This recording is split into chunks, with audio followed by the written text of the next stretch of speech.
Welcome to the podcast that buffs your Hearthstone game. This is Velen's Chosen. Not all who wander are lost.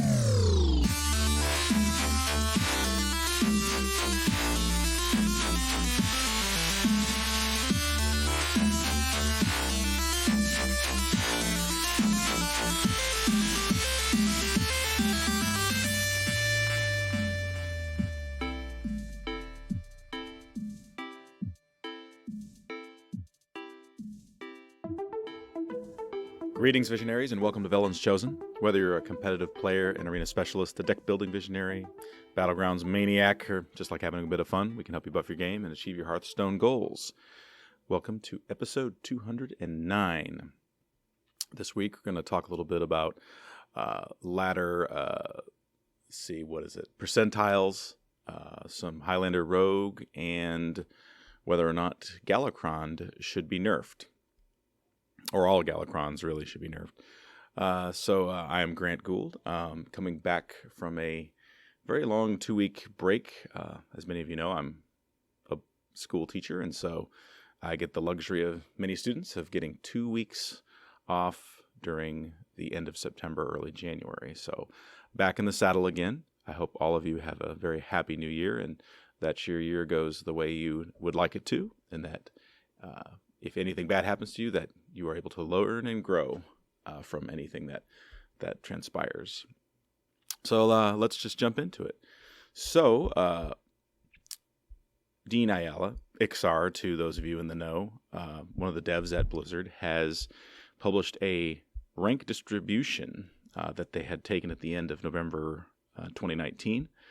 And it sort of kind of gives a really nice graphic as to what percentile rank floors relate to, or ranks relate to player base. For example, if you are rank 15 and under, and by under I mean rank 15 to 25, you comprise roughly 63% of the player base. Now, I'm sure it could get more granular than that. For example, I'm sure we could arbitrarily say, well, people at rank 15 really comprise, people who get to rank 15 probably comprise, 30% of the player base. Probably. Something like that. I don't know. But it's kind of interesting to see that people who, 63%, you probably could, to use the colloquialism, 63% of all Hearthstone players are filthy casuals. Maybe not filthy. Maybe they took a bath, so they're probably just casuals. These are the people that likely are not grinding super hard or playing anywhere close 50 to 100 games of Hearthstone during each month. Slightly above that, we have the 19% of all players comprise rank 15 to rank 10. That's a significantly smaller number, quite a bit actually. And these are probably the people that are really good players, don't have to play a lot, or don't have to get a lot of numbers out there just to do well. Above that, the rank 10 to rank 5 floors, it's 12%. So, interestingly enough, that's not that different of a number. I don't know that 7 percentage points is that different. And it seems like the percentage points between rank 10 to 5, which is 12% of the player base, and rank 5 to 1, which is 6% of the player base, it doesn't seem that different. It's probably a matter of time as opposed to ability, in my estimation. But interestingly enough, let's see. 6 plus 12 is 18, plus 19 is what? That's 37? Yeah. So 37% of the player base, roughly, is rank 15 and higher. So 1/3, if you're at rank 15 or higher, you're in the top third percentile of all players, and that's pretty cool. I guess you could really give yourself the pat on the back is if you're one of those dad legends or better, rank 5 or higher, you're better than 94% of everybody who plays the game. And I think that's an accomplishment that oftentimes gets poo-pooed on the internet, like, oh, well, you're just a rank 5 player. And heck, people say, hey, you're just a rank 10 player. But if you're a rank 10 player, you're still better than 80 plus % of everybody that plays the game. That's pretty good. I know if I was to think in any other discipline, like I would love to be better than 80% of everybody in the world in music. Heck, if I was better than 94% of everybody in the world in music, that would be incredible, and I probably wouldn't be teaching it for a living. I've always had that shadow that follows me that says, those who can't teach. What does that say about my podcast? Who knows? We'll let you be the judge. All in good fun, folks. Anyhow, but the legend ranking was a little bit interesting to me. It seems like in the past that people would say that if you made legend, and I could be wrong, it seems like you were in the top 1% to 2% of all players.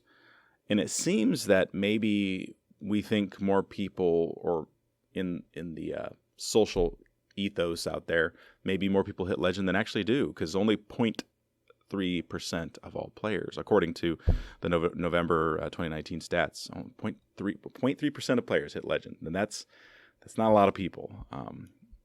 I would be interested to know what percentage of players that hit legend are streamers versus are not. Because many people have said that if you have skill, you can get to rank 5. If you have the skill to play Hearthstone, you can get to rank 5 legend. That's a skilled player. But many people wonder if legend isn't less a matter of skill as a matter of time plus skill. So it's hard to know. Type plus skill plus luck? But how do you measure luck, right? Anyways, the community seemed to be pretty excited about this graphic. All the tweets surrounding it were very grateful and interesting, and definitely worth talking about. I'd be interested to know the metric they didn't include in here was the new accounts, like how many accounts are hanging out from their newly developed ranked 50 to 25. It's a stat I'd be interested to hear about. Like, do those counts just stay stagnant? How many games a month do those people play, if at all, or they just kind of just Smurf accounts people created to test the game and then see what it was like to be a new player? Who knows? There's so many different things that we could probably discover from that information. That is only probably interesting to those of us who think about content in Hearthstone all the time. Anyways, somebody asked Iksar on Reddit, what are the worst cards ever? Well, I guess that kind of depends on who you ask. He kind of gave an answer that I found difficult to understand. He gave an answer something referring to, is a card good because the deck it's in, or because it's just a good card?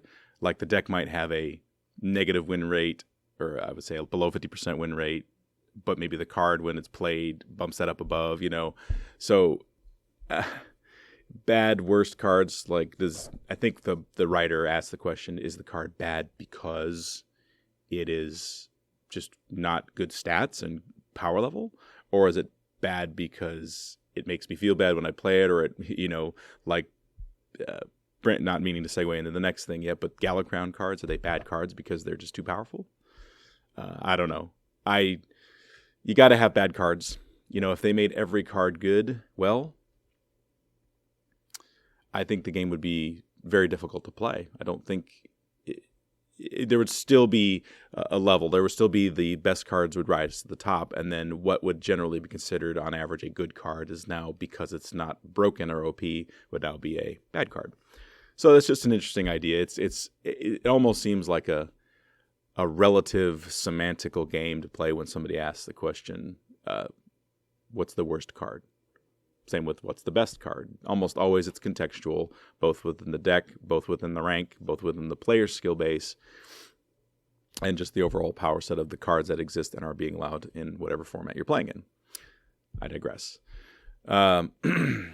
So I heard on some salt on the internet about Galakrond cards, the free Galakrond cards that came with Descent of Dragons, whether or not they were just too powerful. Just, they're just everywhere. All we see is Galakrond decks, this and that.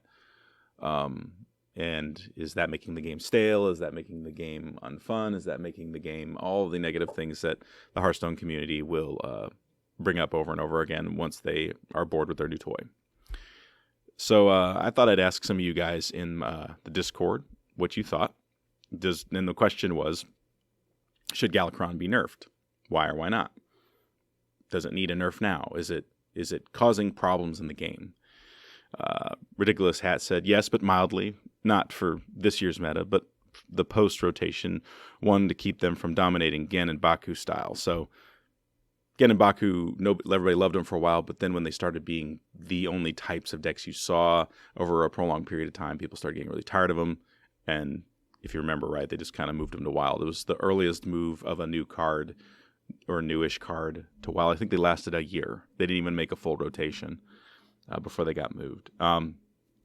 The suggestion was possibly a small nerf, say make the Galakrond weapon a 3/2 or a 5/1 and nudge the Shield of Galakrond card to 6 mana. And that might be enough. And so those are, I like those ideas in terms of incremental nudges, as Ridiculous Hat puts it. I personally am not a fan of nerfing cards into the ground early. Maybe if they nerfed it a couple times and, they just can't get a card under control. Yeah, nerf that thing into the ground. Nuke it from orbit, so to speak. But I don't know that the Galakrond decks are... They never feel unfair when I play against them or with them. I never feel like, oh, got Galakrond, time to win. It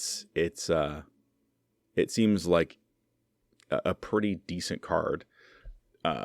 And that might just be because I play a lot of Highlander Rogue, so I never get the full effect of the Galakrond effect with the weapon and all that stuff.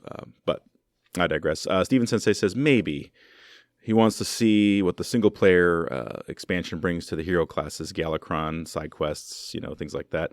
He says, I bet that hero classes will get a similar powerful hero replacement type of thing. Interesting. I hadn't thought about that. So they'll probably let it ride until the new adventure is released. And the adventure is probably what I'm the most pumped about in terms of nerfs and how it's going to deal with balance, because it's back like it was when Naxxramas was released.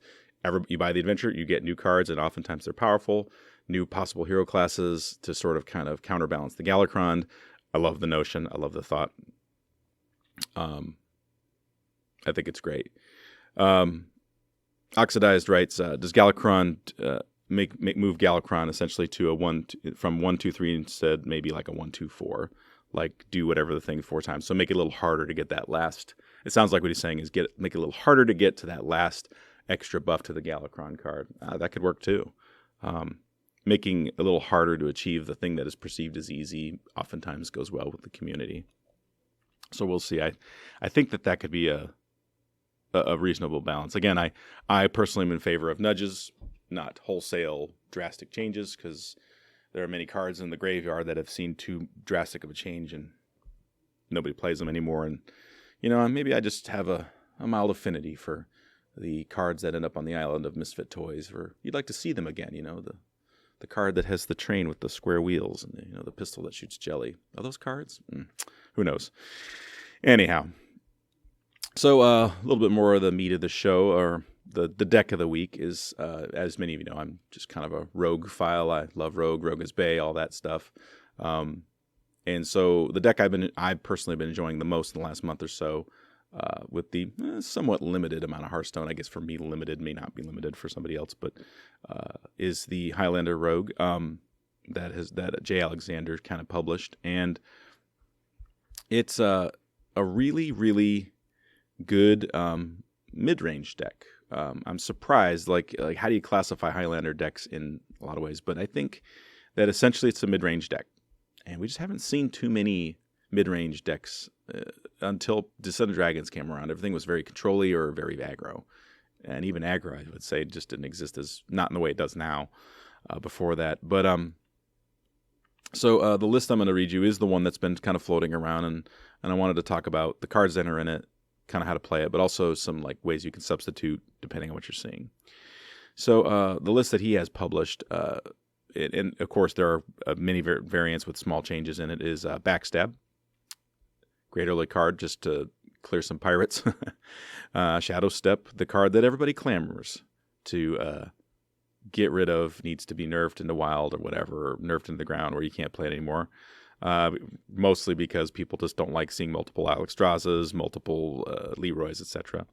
The Bloodsail Flybooter, Get those early pirates, the 1/1s. It's a really super good card. It's got the pirate base. It's probably one of the most powerful early cards we've had in a while. Dragon's Horde. Discover legendary minion from another class.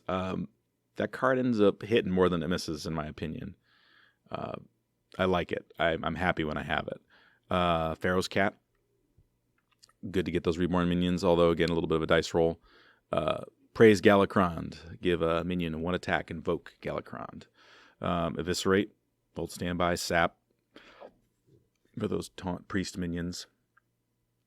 Underbelly Fence. Good as a 2-cost minion. Sometimes just a 2/3. Don't feel like you have to have the card from the other class before you use it. It's good if you know you're playing a deck that has early game. Just play as a 2/3. A 2/3, a 2-cost 2/3 is a great vanilla card. In fact, it's probably slightly better than a vanilla card. Blink Fox, get those cards from your opponent's hands. Can be useful. Evil Miscreant. Lackeys are always good. This card is still good despite its 1 health reduction months ago. Edwin Van Cleef, my spirit animal, for more reasons than one. If you want to know, I guess I could say it sometime, but I won't bore you. Combo 2+2+2. Hey, play it as a 4/4 on coin. 4/4 on turn 2 is always strong. Necrium Blade for those death rattles. And incidentally, I guess I should probably say Necrium Blade plus Anubis-Soth Warbringer plus Mechanical Whelp plus Necrium Apothecary. That's sort of a package, by the way. It's the death rattle package. You really shouldn't run this deck missing any of those. If you're running the deck with one of them, what are you doing? If you really need all 4 pieces, it's sort of kind of like a package deal with those cards. So make sure that if you're playing a list and you don't have one of those, you might reconsider as to whether or not you're playing the deck to its optimal capacity. Seal Fate, deal 3 damage to an undamaged character. Good rogue tempo removal card.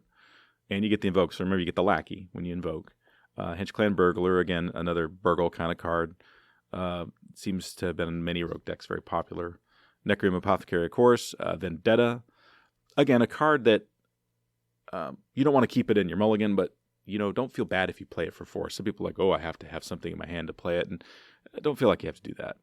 Flick Sky Shiv, probably one of my favorite rogue legendaries that I've ever played. It's just really fun to destroy all the Scions of Ruin in a warrior deck. I mean, watching 4 or 5 copies of that card just go away, never to return, is really, really fun. And I laugh to myself every time I do it. And if I'm angry, I just yell and scream with like a war battle cry. Ice Baron Togwaggle, very good with the lackey package that goes on. So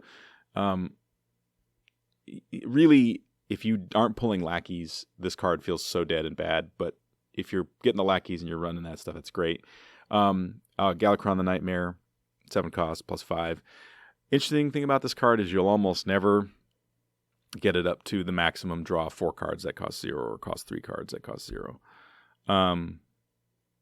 You just don't. It's you have because you only have 1 copy of the invoke cards. It's just difficult to get there. So drop it on 7 with 1 buff or no buffs. Go for it. Don't feel like you need to hang on to it to get the max value. If you can, great. If not, don't feel bad. Zephrys the Great, arguably the most salt-inducing powerful card in the deck. It's one of those cards you don't generally want to keep in your mulligan because it can just give you your get-out-of-jail-free card. I've used it many times to close games out with a giant lethal, with Wind Fury, used to clear boards. It's very frustrating when you're playing from the aggro point if you're playing Face Hunter and you didn't realize they were a Highlander deck, and then they drop Zephrys and they get that +8 heal from the Druid card, and they manage to stabilize and then flip the game on you. That's not fun. So this card's a must-have in this deck. Faceless Corruptor. What can we say?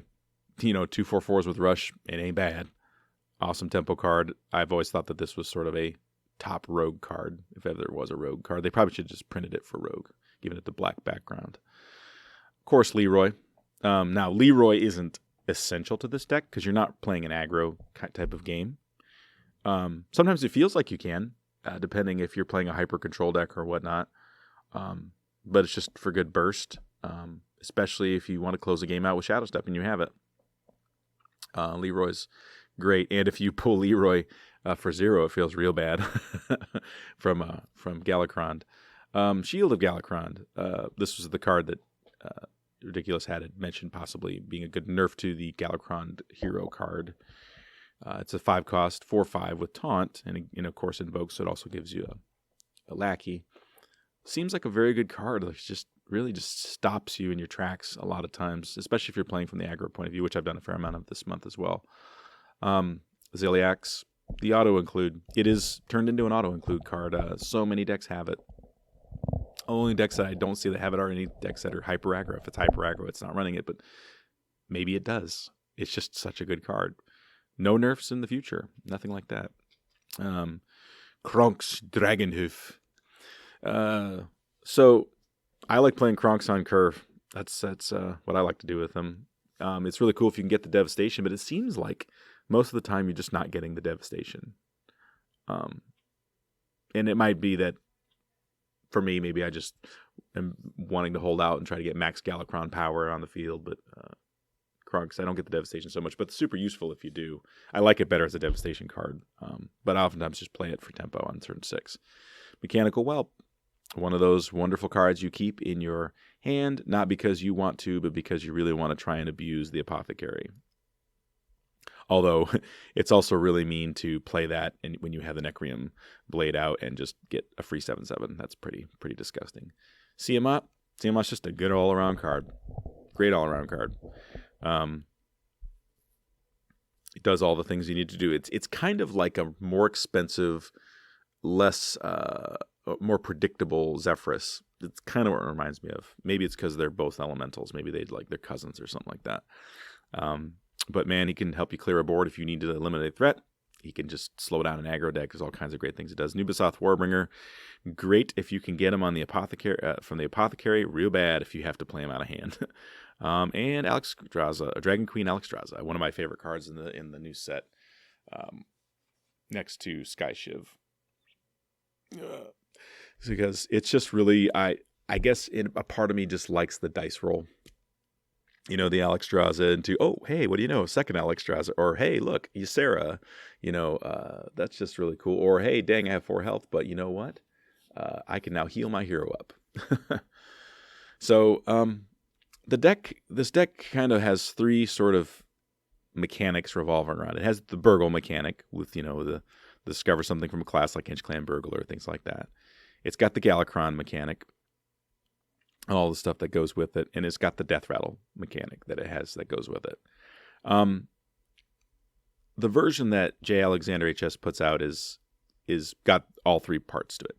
Now, that doesn't mean you can't play the deck missing one of them. You can certainly play missing one of them, but if you choose to make any substitutions, you definitely want to make a point of understanding, like some of you will say, well, you know what, I really just don't like Nubasoth Warbringer. That doesn't hurt you as much, but it can. So, like, why are you running a Death Rattle if you're not going to run, if you decide, you know what, I really don't want to play, I want to take the Necrium Apothecary. It whiffs for me because I'm always drawing. Well, it's like if you take that out, you might as well take out all the Death Rattle. It seems common sense, but I think that it's easy to accidentally skip a card. So if you do modifications to the deck, make sure that you're kind of understanding that if you take out 1 card, you may have to take out 2 or 3 cards. Generally speaking, when you're kind of playing with this deck, is that the deck is very...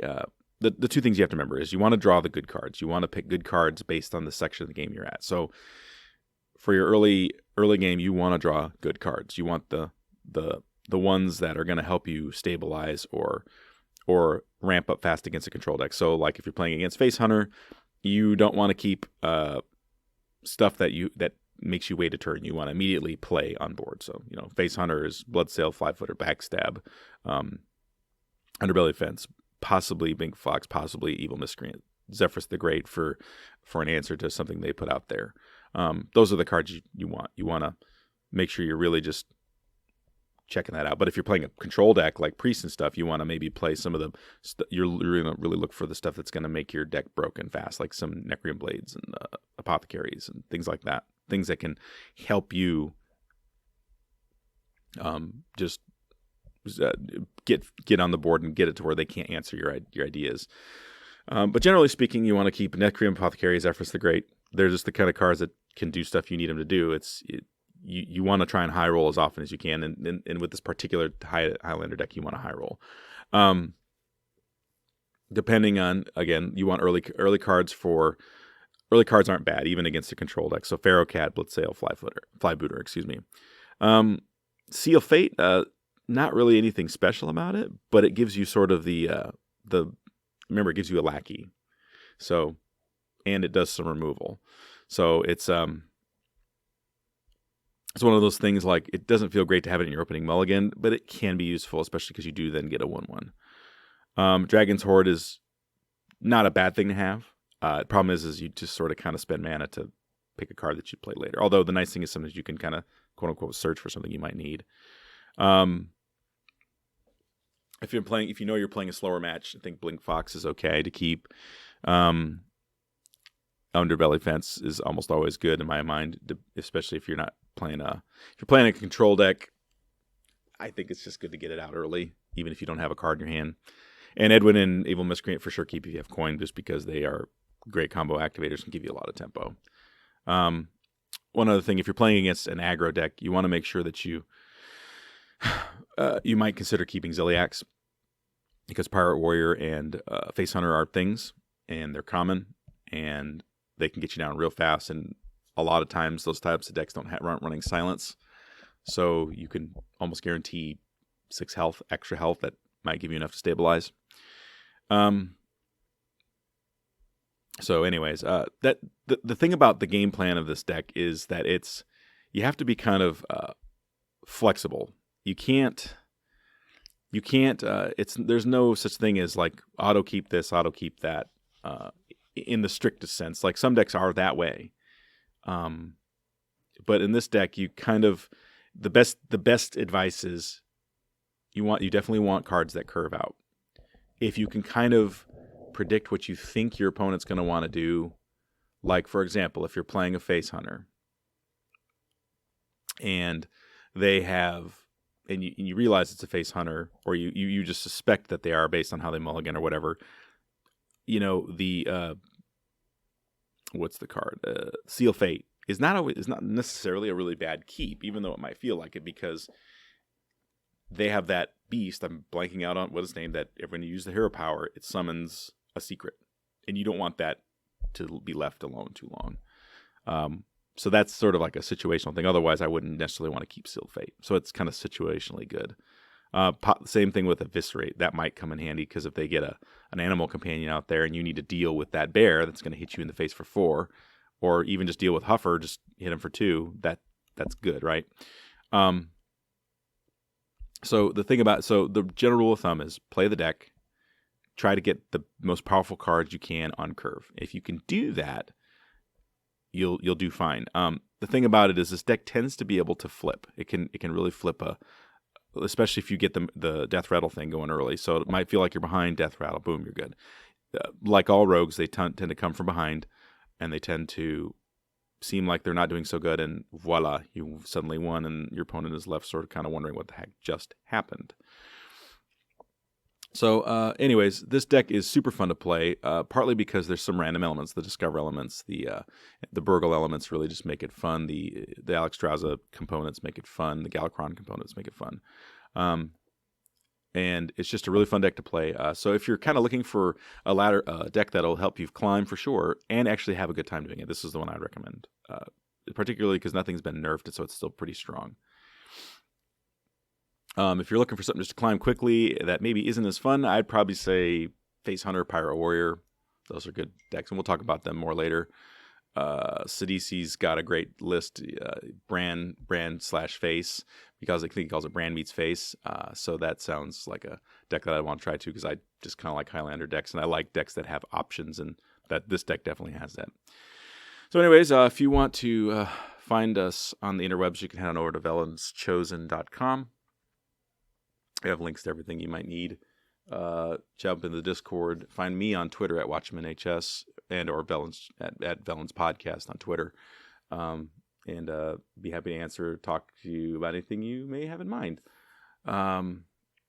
If you want to support the show and help us stay on the air and pay our fees, because the early part of the year is the year when all the internet fees come up, and it turns out to be pretty, well, it's not cheap. So anyways, if you want to support us, you can head over to patreon.com/Velen's Chosen Podcast. Anyways, well, whether you're playing Rogue or Hunter or just spectating friends all the time, just remember that not all who wander are lost. Take care, everyone.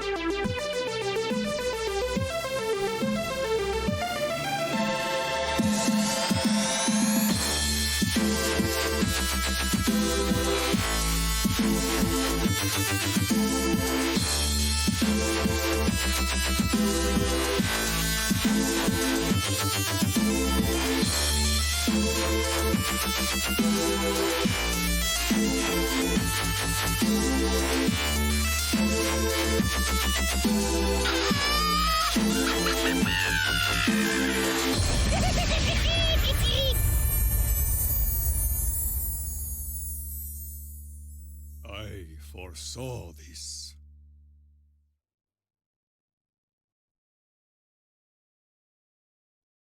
Did I miss it?